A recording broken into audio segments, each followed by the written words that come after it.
ಜೀವನದಲ್ಲಿ ಯಾವುದೇ ಸಾಕ್ಷಿಗಳಿಲ್ಲದೆ ಉನ್ನತ ಶಕ್ತಿಯು ಮಾತ್ರ ಸಾಕ್ಷಿಯಾಗುವ ಕೆಲವು ಉದಾತ್ತ ಕಾರ್ಯಗಳನ್ನು ಮಾಡಬೇಕು. ಅನ್ಯಾಯದ ಆಲೋಚನೆಯು ಮನಸ್ಸಿನ ಮೇಲೆ ಹಿಡಿತ ಸಾಧಿಸಿದಾಗ ಅದು ಭೌತಿಕ ಅಥವಾ ಮಾನಸಿಕವಾಗಿ ವಾಸ್ತವವಾಗಿ ರೂಪಾಂತರಗೊಳ್ಳುತ್ತದೆ. ಜೀವಂತವಾಗಿರುವುದು ಅದೃಷ್ಟದ ವಿಷಯ, ಮರಣವು ಸಮಯದ ವಿಷಯಗಳನ್ನು ಸರಿಯಾದ ಸಮಯದಲ್ಲಿ ಸ್ವೀಕರಿಸಲಾಗುತ್ತದೆ. ಒಬ್ಬ ವ್ಯಕ್ತಿಯು ಅವರ ನಂಬಿಕೆಗಳಿಂದ ರೂಪುಗೊಂಡಿದ್ದಾನೆ, ಒಬ್ಬನು ಅವರು ನಂಬುವಂತೆ ಆಗುತ್ತಾನೆ. ಎಲ್ಲವನ್ನೂ ನಕಲಿಸಬಹುದು, ಆದರೆ ಪಾತ್ರ ಮತ್ತು ನಡವಳಿಕೆ ಅಲ್ಲ. ನಿಮ್ಮ ಆಲೋಚನೆಗಳನ್ನು ನಿಯಂತ್ರಿಸಿ, ಏಕೆಂದರೆ ನಿಮ್ಮ ಆಲೋಚನೆಗಳು ನಿಮ್ಮ ವಾಸ್ತವವನ್ನು ರೂಪಿಸುತ್ತವೆ. ಉದ್ದೇಶಗಳು ಒಳ್ಳೆಯದಾಗಿದ್ದರೆ ಅದೃಷ್ಟವು ಎಂದಿಗೂ ಕೆಟ್ಟದಾಗಿರುವುದಿಲ್ಲ. ಸಮಯವನ್ನು ಸೃಷ್ಟಿಸುವವರಿಗೆ ಸ್ವಲ್ಪ ಸಮಯವನ್ನು ನೀಡಿ ಮತ್ತು ಅವರು ನಿಮ್ಮದನ್ನು ಬದಲಾಯಿಸುತ್ತಾರೆ. ಕ್ರಿಯೆಗಳಿಗೆ ಯಾವುದೇ ಮೆನು ಇಲ್ಲ, ನೀವು ಅರ್ಹವಾದದ್ದನ್ನು ನೀವು ಸ್ವೀಕರಿಸುತ್ತೀರಿ. ಮನಸ್ಸಿನಲ್ಲಿ ಆಲೋಚನೆಗಳ ಸಂಚಾರ ಕಡಿಮೆಯಾದಷ್ಟು ಜೀವನದ ಪ್ರಯಾಣ ಸುಲಭವಾಗುತ್ತದೆ. ನಮ್ರತೆ ಅಗತ್ಯ. ತಲೆ ಬಾಗುವುದರಿಂದ ದೇವರಿಗೆ ಹತ್ತಿರವಾಗುವುದಿಲ್ಲ. ಪರಿಸ್ಥಿತಿಯು ಕೆಟ್ಟದಾಗಿರಬಹುದು, ಆದರೆ ಗಮ್ಯಸ್ಥಾನವು ಅಲ್ಲ. ಹಂತವು ಕಠಿಣವಾಗಬಹುದು, ಆದರೆ ಜೀವನವು ಕಳೆದು ಹೋಗುವುದಿಲ್ಲ. ನಿಮ್ಮ ಸೋಲಿಗಾಗಿ ಎಲ್ಲರೂ ಕಾಯುತ್ತಿರುವಾಗ ಗೆಲುವಿನ ನಿಜವಾದ ಸಂತೋಷ ಬರುತ್ತದೆ. ನಿಮ್ಮ ನಿಯಂತ್ರಣಕ್ಕೆ ಮೀರಿದ ವಿಷಯಗಳ ಬಗ್ಗೆ ನೀವು ಚಿಂತಿಸಿದರೆ ಅದು ವ್ಯರ್ಥ ಸಮಯ ಮತ್ತು ಭವಿಷ್ಯದಲ್ಲಿ ವಿಷಾದಕ್ಕೆ ಕಾರಣವಾಗುತ್ತದೆ. ಸಂತೋಷವಾಗಿರಲು ಸಂತೋಷದ ಮೇಲೆ ಕೇಂದ್ರೀಕರಿಸಿ, ಏಕೆಂದರೆ ನೀವು ಗಮನಹರಿಸುವ ಕಾರ್ಯವು ಸಕ್ರಿಯವಾಗುತ್ತದೆ. ಕೆಟ್ಟ ಸಮಯಗಳು ಹಾದುಹೋಗುತ್ತವೆ ಮತ್ತು ದೇವರು ನಮ್ಮ ತಾಳ್ಮೆಯನ್ನು ಪರೀಕ್ಷಿಸುತ್ತಾನೆ. ನಗುವುದು ಎಂದರೆ ಜೀವನವು ಹೋರಾಟಗಳಿಲ್ಲದೆ ಎಂದಲ್ಲ. ಇದರರ್ಥ ದೈವಿಕತೆಯ ಮೇಲಿನ ಹೆಚ್ಚಿನ ನಂಬಿಕೆ. ನೀವು ಜೀವನದಲ್ಲಿ ಏನಾದರೂ ದೊಡ್ಡದನ್ನು ಸಾಧಿಸಲು ಬಯಸಿದರೆ 2 ವಿಷಯಗಳನ್ನು ನೆನಪಿಡಿ: ನಿಮ್ಮಲ್ಲಿರುವುದಕ್ಕಾಗಿ ದುಃಖಿಸಬೇಡಿ ಮತ್ತು ನಿಮ್ಮಲ್ಲಿರುವ ಮೌಲ್ಯವನ್ನು ಗುರುತಿಸಿ. ನಕಾರಾತ್ಮಕ ಆಲೋಚನೆಗಳಿಂದವರನ್ನು ದೇವತೆಗಳಿಂದಲೂ ಸೋಲಿಸಲಾಗುವುದಿಲ್ಲ. ಜನರು ನಿಮ್ಮ ಒಳ್ಳೆಯತನವನ್ನು ದೌರ್ಬಲ್ಯವೆಂದು ನೋಡಿದರೆ ಅದು ಅವರ ಸಮಸ್ಯೆ. ನೀವು ಕನ್ನಡಿಯಾಗಿರಿ. ನಿಮ್ಮನ್ನು ಟೀಕಿಸುವವರು ತಮ್ಮ ನೋಟವನ್ನು ಕುರಿತು ಚಿಂತಿಸಲಿ. ಒಂದು ಸಮಯದಲ್ಲಿ ಒಂದು ಕೆಲಸವನ್ನು ಮಾಡಿ ಮತ್ತು ನಿಮ್ಮ ಸಂಪೂರ್ಣ ಆತ್ಮವನ್ನು ಅದರಲ್ಲಿ ಇರಿಸಿ, ಎಲ್ಲವನ್ನೂ ಮರೆತುಬಿಡಿ. ಯಾವುದೇ ಸಂತ ಅಥವಾ ಋಷಿಗಳಿಂದ ನಿಮ್ಮ ಬಗ್ಗೆ ಕೇಳಬೇಡಿ. ಒಂದು ಕ್ಷಣ ನಿಮ್ಮ ಕಣ್ಣುಗಳನ್ನು ಮುಚ್ಚಿ ಮತ್ತು ನಿಮ್ಮ ಸ್ವಂತ ಆತ್ಮಸಾಕ್ಷಿಯನ್ನು ಕೇಳಿ. ಅದಕ್ಕಾಗಿ ಏನನ್ನಾದರೂ ಮಾಡುವುದರಿಂದ ಸಂತೋಷವು ಬರುವುದಿಲ್ಲ. ಇದು ಕೆಲಸಗಳನ್ನು ಮಾಡುವಾಗ ಸಂತೋಷದಿಂದ ಬರುತ್ತದೆ. ಜನರು ನಿಮ್ಮ ಬಗ್ಗೆ ಏನು ಯೋಚಿಸುತ್ತಾರೆ ಎಂಬುದರ ಕುರಿತು ಚಿಂತಿಸುವುದನ್ನು ನಿಲ್ಲಿಸಿ. ನೀವು ಅವರ ಬಗ್ಗೆ ಏನು ಯೋಚಿಸುತ್ತೀರಿ ಎಂಬುದರ ಕುರಿತು ಅವರು ಚಿಂತಿಸುವುದರಲ್ಲಿ ನಿರತರಾಗಿದ್ದಾರೆ. ಬಾಗದೆ ಖಾಲಿಯಾಗಿರುವುದು ಅಸಾಧ್ಯ. ಒಳಗಿನಿಂದ ಅಹಂಕಾರವನ್ನು ತೊಡೆದುಹಾಕಲು ನೀವು ಬಯಸಿದರೆ ಬಾಗುವುದು ಒಂದೇ ಮಾರ್ಗವಾಗಿದೆ. ನೀವು ನೋಡಬಹುದಾದಷ್ಟು ಇದೆ. ನಾವು ಯಾರಾಗಿದ್ದೇವೆ ಎಂಬುದಕ್ಕೆ ನಾವು ಜವಾಬ್ದಾರರಾಗಿರುತ್ತೇವೆ ಮತ್ತು ನಾವು ಯಾರಾಗಬೇಕೆಂದು ಬಯಸುತ್ತೇವೆಯೋ ಆಗುವ ಶಕ್ತಿಯನ್ನು ಹೊಂದಿದ್ದೇವೆ. ಮುಂದಿನ ಹಂತವನ್ನು ನೀವು ಗುರುತಿಸಿದಾಗ ದೊಡ್ಡ ಬದಲಾವಣೆಗಳು ಪ್ರಾರಂಭವಾಗುತ್ತವೆ. ದೈವಿಕತೆಯೊಂದಿಗಿನ ನಿಮ್ಮ ಸಂಬಂಧವು ಬಲವಾಗಿದ್ದರೆ ಭೂಮಿಯ ಮೇಲಿನ ಯಾವುದೂ ನಿಮಗೆ ಹಾನಿ ಮಾಡುವುದಿಲ್ಲ. ಮನಸ್ಸನ್ನು ನಿಯಂತ್ರಿಸುವುದು ಕಷ್ಟ, ಆದರೆ ಶಾಂತತೆಯಿಂದ ಅದನ್ನು ಕರಗತ ಮಾಡಿಕೊಳ್ಳಬಹುದು. ನೀವು ಇತರರಿಗೆ ಒಳ್ಳೆಯದನ್ನು ಮಾಡಿದಾಗ ನಿಮಗೆ ಏನಾದರೂ ಒಳ್ಳೆಯದು ಸಂಭವಿಸುತ್ತದೆ ಎಂದು ನಂಬಿರಿ. ನಿಮ್ಮ ಕೈಯಲ್ಲಿರುವ ರೇಖೆಗಳು ಸೀಮಿತವಾಗಿರಬಹುದು, ಆದರೆ ಅವುಗಳನ್ನು ಹಿಡಿದಿರುವ ಬೆರಳುಗಳು ದೇವರಿಂದ ಬರೆಯಲ್ಪಟ್ಟವು. ಅದೃಷ್ಟದಲ್ಲಿ ಅದೃಷ್ಟಕ್ಕಿಂತ ಮೊದಲು ಪ್ರಯತ್ನ ಬರುತ್ತದೆ.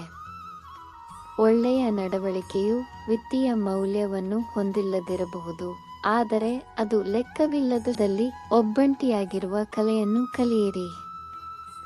ಜೀವನದಲ್ಲಿ ಇಲ್ಲಿಯವರೆಗೆ ಪ್ರಯಾಣಿಸಿದ ನಂತರ ನಾನು ಒಂದು ವಿಷಯವನ್ನು ಕಲಿತಿದ್ದೇನೆ. ಜನರು ನಿಮ್ಮನ್ನು ಗೌರವಿಸದ ಸ್ಥಳಕ್ಕೆ ಎಂದಿಗೂ ಹೆಜ್ಜೆ ಹಾಕಬೇಡಿ. ಜನರ ಮೇಲಿನ ನಂಬಿಕೆಯು ಛಿದ್ರವಾಗಬಹುದು, ಏಕೆಂದರೆ ನಾನು ಹೆಚ್ಚು ನಂಬಿದವರು ಅದನ್ನು ಮುರಿಯುವುದನ್ನು ನಾನು ನೋಡಿದ್ದೇನೆ. ನಿಮಗೆ ಹತ್ತಿರವಿರುವವರನ್ನು ಗೌರವಿಸಿ ಮತ್ತು ಹತ್ತಿರವಾಗಲು ಇಷ್ಟಪಡದವರನ್ನು ಮರೆತು ಬಿಡಿ. ಭರವಸೆಗಳು ಮತ್ತು ಪ್ರತಿಜ್ಞೆಗಳು ಹೆಚ್ಚಾಗಿ ಸುಳ್ಳಾಗಿರುತ್ತವೆ, ಏಕೆಂದರೆ ಹೆಚ್ಚಾಗಿ ಪ್ರತಿಜ್ಞೆ ನಿರ್ಲಕ್ಷಿಸಿದಂತೆ ನೀವು ಅವರನ್ನು ನಿರ್ಲಕ್ಷಿಸಲು ಕಲಿತಾಗ ಜನರು ನಿಮ್ಮನ್ನು ಗೌರವಿಸುತ್ತಾರೆ ಎಂದು ಭಗವಾನ್ ಕೃಷ್ಣ ಹೇಳುತ್ತಾನೆ. ನಿಮ್ಮ ದೌರ್ಬಲ್ಯಗಳನ್ನು ಎಂದಿಗೂ ಇತರರಿಗೆ ಬಹಿರಂಗಪಡಿಸಬೇಡಿ, ಅವರು ಅವುಗಳನ್ನು ಬಳಸಿಕೊಳ್ಳುತ್ತಾರೆ. ಸಾಮಾನ್ಯವಾಗಿ ಸಾಲ ಪಡೆಯುವವರು ಅಥವಾ ಇತರರ ಮೇಲೆ ಅವಲಂಬಿತರಾಗುವವರು ಒತ್ತಡಕ್ಕೆ ಒಳಗಾಗುತ್ತಾರೆ. ಇತರರನ್ನು ಗೌರವಿಸದಿದ್ದರೆ ವ್ಯಕ್ತಿಯ ಮೌಲ್ಯವು ಕಡಿಮೆಯಾಗುತ್ತದೆ. ಯಾರನ್ನು ಅವರು ಹೊರೆಯಾಗುವಂತೆ ಎತ್ತರಕ್ಕೆ ಏರಿಸಬೇಡಿ ಮತ್ತು ಅವರು ಬಾಧ್ಯತೆ ಎಂದು ಭಾವಿಸುವಷ್ಟು ಯಾರನ್ನೂ ಹೊಗಳಬೇಡಿ. ಪರಿಸ್ಥಿತಿಗೆ ಹೊಂದಿಕೊಳ್ಳುವುದರಲ್ಲಿ ಬುದ್ಧಿವಂತಿಕೆ ಇದೆ. ಜನರು ತಮ್ಮ ಅಗತ್ಯಗಳಿಗೆ ಸೂಕ್ತವಾದದ್ದನ್ನು ಗೌರವಿಸುತ್ತಾರೆ. ನಿಮ್ಮನ್ನು ಬಿಟ್ಟು ಬೇರೆ ಯಾರ ಮೇಲೂ ಕುರುಡು ನಂಬಿಕೆ ಇಡಬೇಡಿ, ಏಕೆಂದರೆ ಇಂದು ನಿಮ್ಮನ್ನು ಗೌರವಿಸದವರು ನಾಳೆ ನಿಮ್ಮನ್ನು ಅಗೌರವಿಸಬಹುದು. ಅವರು ನಿಮ್ಮಿಂದ ಪ್ರಯೋಜನ ಪಡೆಯುವವರೆಗೂ ನಿಮ್ಮನ್ನು ಗೌರವಿಸುವ ಜನರಿಂದ ದೂರವಿರಿ. ಆತುರದ ನಿರ್ಧಾರಗಳನ್ನು ತೆಗೆದುಕೊಳ್ಳುವುದನ್ನು ತಪ್ಪಿಸಿ. ಆತುರದ ನಿರ್ಧಾರಗಳು ಸಾಮಾನ್ಯವಾಗಿ ತಪ್ಪಾಗಿರುತ್ತವೆ. ನಿಮ್ಮ ಸ್ವಂತ ಸಾಮರ್ಥ್ಯಗಳನ್ನು ನಂಬಿರಿ, ಏಕೆಂದರೆ ಪತಂಗಗಳು ಗಾಳಿಯ ಮೇಲೆ ಅವಲಂಬಿತವಾಗಿದೆ. ನೀವು ನಿಮ್ಮ ಸ್ವಂತ ರೆಕ್ಕೆಗಳನ್ನು ಅವಲಂಬಿಸಬೇಕು. ಬಡತನದಲ್ಲಿ ಒಂದು ತುಂಡು ರೊಟ್ಟಿಯನ್ನು ಸಹ ತೃಪ್ತಿಯಿಂದ ಆನಂದಿಸಬಹುದು, ಆದರೆ ಶ್ರೀಮಂತರು ಅವರು ಪಡೆಯುವ ರೊಟ್ಟಿಗೆ ಸಹ ಬೆಲೆ ನೀಡುವುದಿಲ್ಲ. ನಿಮ್ಮ ಬಳಿ ಇಲ್ಲದ್ದನ್ನು ಯಾವಾಗಲೂ ಅಪೇಕ್ಷಿಸಿ, ಆದರೆ ನಿಮ್ಮಲ್ಲಿರುವುದನ್ನು ಎಂದಿಗೂ ನಿರ್ಲಕ್ಷಿಸಬೇಡಿ. ಪರಸ್ಪರ ಗೌರವ ಕಡಿಮೆಯಾಗುವ ಸಂಬಂಧಗಳಲ್ಲಿ ಪ್ರೀತಿ ಮರೆಯಾಗುತ್ತದೆ. ಜನರು ದೂರದಿಂದ ನೆನಪಿಸಿಕೊಳ್ಳಬಹುದು, ಆದರೆ ಅವರು ನಿಮ್ಮನ್ನು ಗೌರವಿಸುತ್ತಾರೆಯೇ ಅಥವಾ ನಿಮಗೆ ಅಗತ್ಯವಿದೆ ಎಂದು ನೀವು ಆಶ್ಚರ್ಯಪಡುತ್ತೀರಿ. ಇತರರ ಅನುಮೋದನೆಯನ್ನು ಪಡೆಯುವ ಬದಲು ನಿಮ್ಮೊಳಗೆ ನೋಡಿ. ಪ್ರಪಂಚದ ಗುಂಪಿನಲ್ಲಿ ನಿಮ್ಮ ಸ್ವಂತ ಮೌಲ್ಯವನ್ನು ಕಂಡುಕೊಳ್ಳಿ. ನಿಮ್ಮ ಸಂಕಲ್ಪವನ್ನು ಬಲಗೊಳಿಸಿ ಮತ್ತು ನಿಮ್ಮ ಗಮ್ಯಸ್ಥಾನವು ಹತ್ತಿರವಾಗಿರುತ್ತದೆ. ಜೀವನವು ಸುಂದರವಾಗಿರುತ್ತದೆ. ಕೆಲವೊಮ್ಮೆ ನಿಮ್ಮನ್ನು ನಗುವಂತೆ ಮಾಡುತ್ತದೆ ಮತ್ತು ಕೆಲವೊಮ್ಮೆ ನಿಮ್ಮನ್ನು ಅಳುವಂತೆ ಮಾಡುತ್ತದೆ. ಜೀವನದ ಜನಸಂದಣಿಯಲ್ಲಿ ಸಂತೋಷವಾಗಿ ಉಳಿಯುವವರಿಗೆ ಜೀವನವು ಅವರಿಗೆ ತಲೆಬಾಗುತ್ತದೆ. ನಿಮ್ಮನ್ನು ಒಂಟಿಯಾಗಿ ಬಿಡಲು ತೊಂದರೆಗಳನ್ನು ಹೇಳಿ. ನೀವು ಯಾವುದೇ ಸ್ಥಿತಿಯಲ್ಲಿ ಬದುಕಲು ಕಲಿತಿದ್ದೀರಿ. ನಿಮ್ಮ ಜೀವನವನ್ನು ದೈವಿಕತೆಗೆ ಒಪ್ಪಿಸಿ, ಏಕೆಂದರೆ ನೀವು ಜೀವಿತಾವಧಿಯಲ್ಲಿ ಏನನ್ನು ಸಾಧಿಸಬಹುದು. ಅವರು ಒಂದು ಕ್ಷಣದ ಸ್ವಲ್ಪ ಭಯವನ್ನು ತರುತ್ತದೆ, ಆದರೆ ನೆನಪಿಡಿ, ತೊಂದರೆಗಳನ್ನು ಜಯಿಸಿದ ನಂತರ ಯಶಸ್ಸು ಅನುಸರಿಸುತ್ತದೆ. ಯಾರು ಏನು ಮಾಡುತ್ತಿದ್ದಾರೆ, ಹೇಗೆ ಮತ್ತು ಏಕೆ ಮಾಡುತ್ತಿದ್ದಾರೆ ಎಂಬುದರಿಂದ ದೂರವಿರಿ, ನೀವು ಸಂತೋಷವಾಗಿರುತ್ತೀರಿ. ಇತರರು ಮಾಡಿದರೂ ಹಾನಿಯಾಗದಂತೆ ತಡೆಯುವುದು ವ್ಯಕ್ತಿಯ ಕರ್ತವ್ಯ. ಸಂಬಂಧಗಳು ಆಕಸ್ಮಿಕವಾಗಿ ರೂಪುಗೊಳ್ಳುವುದಿಲ್ಲ, ಏಕೆಂದರೆ ನೀವು ಯಾವಾಗ ಮತ್ತು ಯಾರೊಂದಿಗೆ ಭೇಟಿಯಾಗುತ್ತೀರಿ ಎಂಬುದನ್ನು ದೈವಿಕತೆಯು ನಿರ್ಧರಿಸುತ್ತದೆ. ಜೀವನದಲ್ಲಿ ನಿಮಗೆ ಎರಡು ರೀತಿಯ ಜನರು ಬೇಕು. ಒಬ್ಬರು ಹೋರಾಡದೆ ವಿಜಯವನ್ನು ಖಾತ್ರಿಪಡಿಸುವ ಕೃಷ್ಣನಂತೆ ಮತ್ತು ಇನ್ನೊಬ್ಬರು ಸೋತರೂ ನಿಮ್ಮ ಪಕ್ಕದಲ್ಲಿಯೇ ಇರುವ ಕರ್ಣನಂತೆ. ಕೃಷ್ಣ ಹೇಳುತ್ತಾನೆ, ನಿನಗೆ ಏನು ಬೇಕೋ ಅದನ್ನು ನೀನು ಮಾಡು ಮತ್ತು ಅದು ಆಗುವುದನ್ನು ನಾನು ಖಚಿತಪಡಿಸಿಕೊಳ್ಳುತ್ತೇನೆ. ಹಾಗಾಗಿ ನನಗೆ ಬೇಕಾದುದನ್ನು ಮಾಡು ಮತ್ತು ಅದು ನಿಮ್ಮ ಇಚ್ಛೆಯಂತೆ ಆಗುತ್ತದೆ. ಕೃಷ್ಣನು ಮಾತನಾಡುವಾಗ ಅವನು ಎಲ್ಲರನ್ನೂ ಕೇಳುತ್ತಾನೆ, ಆದರೆ ಅವನ ಮಾತನ್ನು ಕೇಳುವವರು ಯಾರು ಎಂದು ಆಶ್ಚರ್ಯಪಡುತ್ತಾರೆ. ಜನರು ತಪ್ಪು ಮಾಡುವಾಗ ಎಲ್ಲ ದಿಕ್ಕುಗಳಲ್ಲಿಯೂ ನೋಡುತ್ತಾರೆ, ಆದರೆ ತಲೆ ಎತ್ತಿ ನೋಡುವುದನ್ನು ಮರೆತು ಬಿಡುತ್ತಾರೆ. ತಲೆ ಎತ್ತಿ ನೋಡಬಲ್ಲವರು ಎಂದಿಗೂ ತಪ್ಪು ಮಾಡಲು ಧೈರ್ಯ ಮಾಡುವುದಿಲ್ಲ. ನಿಮ್ಮನ್ನು ನಂಬಿರಿ ಮತ್ತು ಸಲಹೆ ನೀಡುತ್ತಾನೆ, ಏಕೆಂದರೆ ಅದು ಪ್ರಗತಿಗೆ ಅಡ್ಡಿಯಾಗುತ್ತದೆ. ಆಲೋಚನೆಗಳು, ಪದಗಳು ಮತ್ತು ಕಾರ್ಯಗಳು ಹೊಂದಾಣಿಕೆಯಾದಾಗ ಸಂತೋಷವೂ ಬರುತ್ತದೆ. ಎಂದಿಗೂ ನಿರಾಶೆಗೊಳ್ಳಬೇಡಿ. ದೌರ್ಬಲ್ಯವು ಕೇವಲ ಒಂದು ಹಂತವಾಗಿದೆ. ಕಷ್ಟದ ಸಮಯದಲ್ಲಿ ನಿಮ್ಮನ್ನು ತ್ಯಜಿಸುವವರೊಂದಿಗೆ ಸಂಬಂಧವನ್ನು ತಪ್ಪಿಸಿ. ನೆನಪಿಡಿ, ದೊಡ್ಡ ಕನಸುಗಳು ಕಠಿಣ ಹೋರಾಟಗಳನ್ನು ಅರ್ಥೈಸುತ್ತವೆ. ನಿಮ್ಮ ಮಾತಿಗೆ ಬೆಲೆ ಕೊಡದವರಿಗೆ ಮೌನವೇ ಉತ್ತಮ ಪ್ರತಿಕ್ರಿಯೆ. ಜೀವನವು ಉಸಿರಾಟದಿಂದ ಪ್ರಾರಂಭವಾಗುತ್ತದೆ, ಆದರೆ ಹೆಸರಿಲ್ಲ. ಮರಣದಲ್ಲಿ ಹೆಸರಿದೆ, ಆದರೆ ಉಸಿರು ಇಲ್ಲ. ಇವೆರಡರ ನಡುವಿನ ಪಯಣವೇ ಜೀವನ. ಇತರರ ಅನುಪಸ್ಥಿತಿಯಲ್ಲಿ ಅಥವಾ ಅವರ ಪ್ರಭಾವದ ಅಡಿಯಲ್ಲಿ ಬದುಕಬೇಡಿ. ನಿಮ್ಮ ನಿಜವಾದ ಆತ್ಮವಾಗಿ ಬದುಕು. ಒಬ್ಬ ವ್ಯಕ್ತಿಯು ಎಷ್ಟೇ ಕಾರ್ಯನಿರತನಾಗಿದ್ದರೂ ಅವರು ಪ್ರೀತಿಸುವವರ ನೆನಪುಗಳಿಂದ ತಪ್ಪಿಸಿಕೊಳ್ಳಲು ಧೈರ್ಯದಿಂದ ಎದುರಿಸಿ. ನೀವು ವಿಭಿನ್ನವಾಗಿ ಏನನ್ನಾದರೂ ಮಾಡಲು ಬಯಸಿದರೆ ಗುಂಪಿನ ಭಾಗವಾಗಿರುವುದನ್ನು ತಪ್ಪಿಸಿ, ಏಕೆಂದರೆ ಜನಸಮೂಹವು ಧೈರ್ಯವನ್ನು ನೀಡುತ್ತದೆ, ಆದರೆ ಗುರುತನ್ನು ತೆಗೆದುಹಾಕುತ್ತದೆ. ನಮಗೆ ಬೇಕಾದುದನ್ನು ನಾವು ಪಡೆಯದಿದ್ದಾಗ ನಂಬಿಕೆಯನ್ನು ಪರೀಕ್ಷಿಸಲಾಗುತ್ತದೆ ಎಂದು ಕೃಷ್ಣ ಹೇಳುತ್ತಾನೆ, ಆದರೆ ನಮ್ಮ ಹೃದಯವು ದೈವಿಕತೆಗೆ ಕೃತಜ್ಞರಾಗಿ ಉಳಿಯುತ್ತದೆ.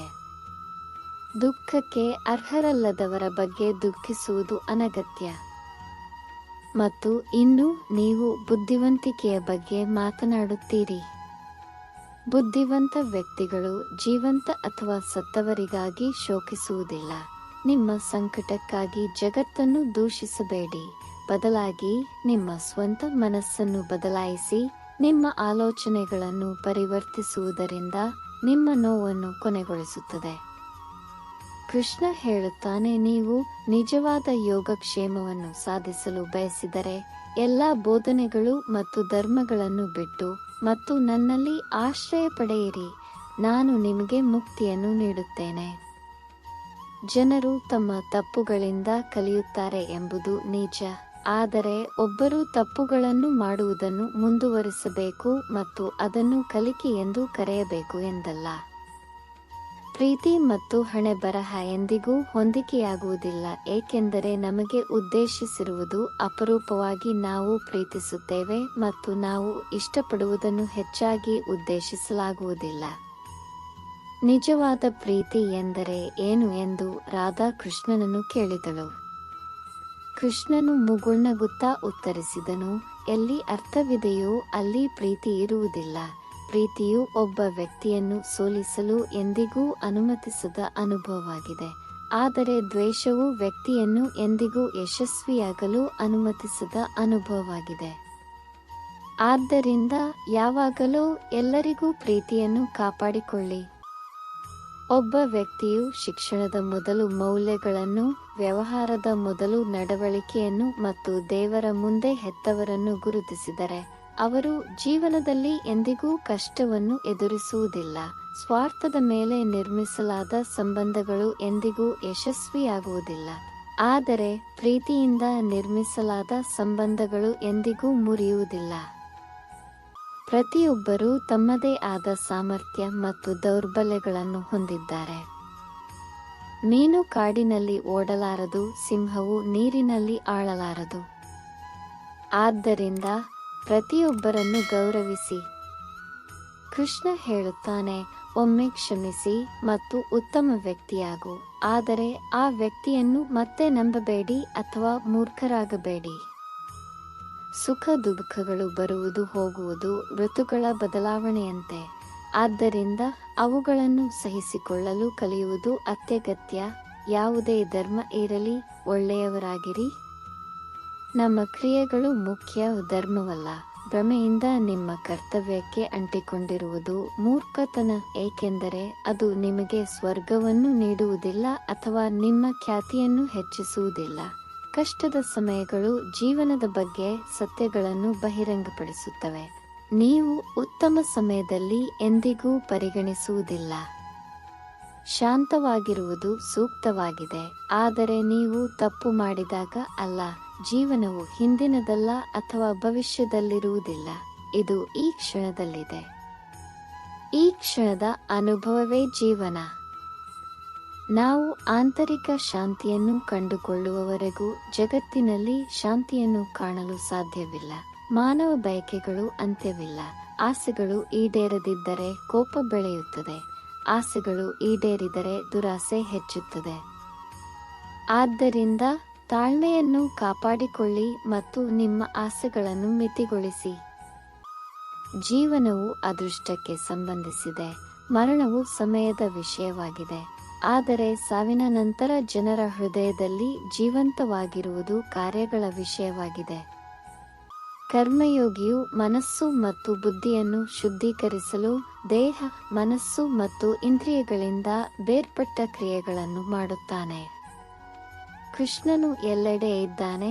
ಈ ಬ್ರಹ್ಮಾಂಡದ ಸೃಷ್ಟಿಕರ್ತ ಭೂತ, ವರ್ತಮಾನ ಮತ್ತು ಭವಿಷ್ಯವನ್ನು ತಿಳಿದಿರುತ್ತಾನೆ ಮತ್ತು ಎಲ್ಲಾ ಜೀವಿಗಳು ಮತ್ತು ಅವರ ಆಲೋಚನೆಗಳ ಬಗ್ಗೆ ತಿಳಿದಿರುತ್ತಾನೆ. ಆದರೆ ಯಾರೂ ಅವನನ್ನು ನಿಜವಾಗಿಯೂ ತಿಳಿದಿರುವುದಿಲ್ಲ ಅಥವಾ ಅರ್ಥ ಮಾಡಿಕೊಳ್ಳುವುದಿಲ್ಲ. ನಿಮ್ಮ ಪ್ರೀತಿಪಾತ್ರರಿಗೆ ನೀವು ನಮಸ್ಕರಿಸಬೇಕೆಂದು ಜನರು ಹೇಳುತ್ತಾರೆ, ಆದರೆ ನಿಜವೆಂದರೆ ನಿಜವಾಗಿಯೂ ಪ್ರೀತಿಸುವವರಿಗೆ ಅಂತಹ ಸನ್ನೆಗಳ ಅಗತ್ಯವಿರುವುದಿಲ್ಲ. ಜವಾಬ್ದಾರಿಗಳು ಸಾಮಾನ್ಯವಾಗಿ ನಿದ್ರೆಗೆ ಭಂಗ ತರುತ್ತವೆ, ಆದರೆ ಅಂತಹ ಜವಾಬ್ದಾರಿಗಳನ್ನು ಹೊಂದಿರುವ ಪ್ರತಿಯೊಬ್ಬರೂ ಪ್ರೇಮಿಗಳಲ್ಲ. ಸಂತೋಷದ ಕೀಲಿಯು ನಿಮ್ಮಲ್ಲಿ ಮಾತ್ರ ಭರವಸೆ ಇಡುವುದು, ಇತರರಲ್ಲಿ ಅಲ್ಲ. ನಾನು ಸ್ವಲ್ಪಮಟ್ಟಿಗೆ ದುರ್ಬಲನಾಗಿದ್ದೇನೆ, ಆದರೆ ವೈಫಲ್ಯಕ್ಕೆ ಗುರಿಯಾಗುವುದಿಲ್ಲ. ನಾನು ಮುಗ್ಗರಿಸಿದ್ದೇನೆ ಮತ್ತು ಇನ್ನೂ ಸೋಲಲಿಲ್ಲ. ಪಾಂಬ್ರೇಖೆಗಳಲ್ಲಿ ಹೆಚ್ಚು ನಂಬಿಕೆ ಇಡಬೇಡಿ, ಏಕೆಂದರೆ ಅದೃಷ್ಟವು ಕೈಗಳಿಲ್ಲದವರಿಗೂ ಸೇರಿದೆ. ನನ್ನನ್ನು ತಪ್ಪಾಗಿ ಅರ್ಥೈಸಿಕೊಂಡವರ ಭ್ರಮೆಯನ್ನು ಛಿದ್ರಗೊಳಿಸಿದ್ದೇನೆ. ಜೀವನದ ಪಯಣ ದೀರ್ಘವಾಗಿತ್ತು, ಆದ್ದರಿಂದ ನಾನು ಹೆಜ್ಜೆಗುರುತುಗಳನ್ನು ಬಿಟ್ಟುಬಿಟ್ಟೆ. ಉನ್ನತ ಕನಸುಗಳನ್ನು ಸಾಧಿಸಲು ಒಬ್ಬರು ಹೃದಯದಿಂದ ಆಳವಾಗಿ ಕೆಲಸ ಮಾಡಬೇಕು. ಯಶಸ್ಸು ಸುಲಭವಾಗಿ ಸಿಗುವುದಿಲ್ಲ. ಇದು ಕಠಿಣ ಕೆಲಸದಲ್ಲಿ ಮಧ್ಯರಾತ್ರಿಯ ಎಣ್ಣೆಯನ್ನು ಸುಡುವ ಅಗತ್ಯವಿದೆ. ಹೆಜ್ಜೆಗಳು ಆಯಾಸಗೊಂಡಾಗ ಧೈರ್ಯವು ನಿಮ್ಮನ್ನು ಬೆಂಬಲಿಸುತ್ತದೆ. ಎಲ್ಲರೂ ತಿರುಗಿ ಹೋದಾಗ ಕೃಷ್ಣ ನಿಮ್ಮ ಪಕ್ಕದಲ್ಲಿ ಉಳಿಯುತ್ತಾನೆ. ನಿಮ್ಮ ಸಮಸ್ಯೆಗಳಿಗೆ ಇತರರನ್ನು ದೂಷಿಸುವುದು ಅವುಗಳನ್ನು ಎಂದಿಗೂ ಪರಿಹರಿಸುವುದಿಲ್ಲ. ನೀವು ನಿರ್ಧರಿಸಿದರೆ ಯಾವುದೂ ಅಸಾಧ್ಯವಲ್ಲ. ಸೋಲು ಯಶಸ್ಸಿಗಿಂತ ಹೆಚ್ಚಿನದನ್ನು ಕಲಿಸುತ್ತದೆ. ಪ್ರಯತ್ನಿಸುತ್ತಿರಿ, ವೈಫಲ್ಯವು ಪಾತ್ರವನ್ನು ನಿರ್ಮಿಸುತ್ತದೆ. ಯಶಸ್ಸನ್ನು ಸಾಧಿಸುವ ಬಲವಾದ ಸಂಕಲ್ಪವು ಎಂದಿಗೂ ವೈಫಲ್ಯದಿಂದ ಮುರಿಯುವುದಿಲ್ಲ. ಇದು ಬೀಳುವ ಮತ್ತು ಏರುವ ಬಗ್ಗೆ ಅಲ್ಲ, ಆದರೆ ನಿರಂತರ ಪ್ರಯತ್ನಗಳನ್ನು ಮಾಡುವುದು. ನೀವು ನಿಜವಾಗಿಯೂ ಏನನ್ನಾದರೂ ಬಯಸಿದರೆ ಅದನ್ನು ಸಾಧಿಸಲು ನಿಮಗೆ ಸಹಾಯ ಮಾಡಲು ಇಡೀ ವಿಶ್ವವು ಪಿತೂರಿ ಮಾಡುತ್ತದೆ. ಕಷ್ಟಕರವಾದ ಕಾರ್ಯಗಳನ್ನು ಮೊದಲು ಪೂರ್ಣಗೊಳಿಸಿ, ಸುಲಭವಾದ ಕಾರ್ಯಗಳು ಅನುಸರಿಸುತ್ತವೆ. ಯಶಸ್ಸಿಗಾಗಿ ಇನ್ನೊಬ್ಬರ ಕಾಲಿಗೆ ಬೀಳುವುದಕ್ಕಿಂತ ನಿಮ್ಮ ಸ್ವಂತ ಕಾಲಿನ ಮೇಲೆ ನಡೆಯುವುದು ಉತ್ತಮ. ನಿಮ್ಮ ಜೀವನವನ್ನು ಬದಲಾಯಿಸಲು ನೀವು ಹೋರಾಡಬೇಕು ಮತ್ತು ಅರ್ಥ ಮಾಡಿಕೊಳ್ಳಬೇಕು. ನೀವು ಬೇರೆ ಏನಾದರೂ ಮಾಡಲು ಬಯಸಿದರೆ ಗುಂಪನ್ನು ತಪ್ಪಿಸಿ. ಗುಂಪು ಧೈರ್ಯವನ್ನು ನೀಡುತ್ತದೆ, ಆದರೆ ಗುರುತನ್ನು ಕಸಿದುಕೊಳ್ಳುತ್ತದೆ. ಸಂತೋಷವು ಸಾಮಾನ್ಯವಾಗಿ ಹಿಮ್ಮೆಟ್ಟುತ್ತದೆ, ಆದರೆ ದುಃಖಗಳು ಕಡಿಮೆ ಬೇಡಿಕೆಯಲ್ಲಿರುತ್ತವೆ. ನೀವು ದೇವರೊಂದಿಗೆ ಇರಲು ಬಯಸಿದರೆ ದೈವಿಕ ಆಶೀರ್ವಾದಗಳನ್ನು ಆಕರ್ಷಿಸುವ ರೀತಿಯಲ್ಲಿ ವರ್ತಿಸಿ. ಒಬ್ಬ ನಿಜವಾದ ವ್ಯಕ್ತಿ ಸಾಮಾನ್ಯವಾಗಿ ಸುಳ್ಳು ಒಂದಕ್ಕಿಂತ ಹೆಚ್ಚಾಗಿ ತಮ್ಮನ್ನು ತಾವು ಸಾಬೀತುಪಡಿಸಬೇಕಾಗುತ್ತದೆ. ಸಂಕುಚಿತ ಚಿಂತನೆಯು ಅನುಮಾನಗಳನ್ನು ಹುಟ್ಟುಹಾಕುತ್ತದೆ. ಆದರೆ ವಿಶಾಲವಾದ ಚಿಂತನೆಯು ಪರಿಹಾರಗಳನ್ನು ಕಂಡುಕೊಳ್ಳುತ್ತದೆ. ಸಂಬಂಧಗಳು ಕೈಬಿಡಬಹುದು, ಆದರೆ ಮೊಂಡುತನ ಉಳಿಯುತ್ತದೆ. ಸುಂದರ ಕ್ಷಣಗಳು ಹಿಂದಿನವು, ಆದರೆ ಅವು ಇನ್ನೂ ಅಮೂಲ್ಯವಾಗಿವೆ. ಪ್ರಾರ್ಥನೆಗಳು ಎಂದಿಗೂ ವ್ಯರ್ಥವಾಗುವುದಿಲ್ಲ. ಜನರು ಹೆಚ್ಚಾಗಿ ಕಾಯುವುದಿಲ್ಲ ಎಂಬುದು. ನೀವು ವೈಫಲ್ಯದ ಭಯವಿದ್ದರೆ ಯಶಸ್ಸಿನ ಭರವಸೆ ಬೇಡ. ಉಪ್ಪಿನಂತೆ ಎಲ್ಲರೊಂದಿಗೆ ಬೆರೆಯಿರಿ.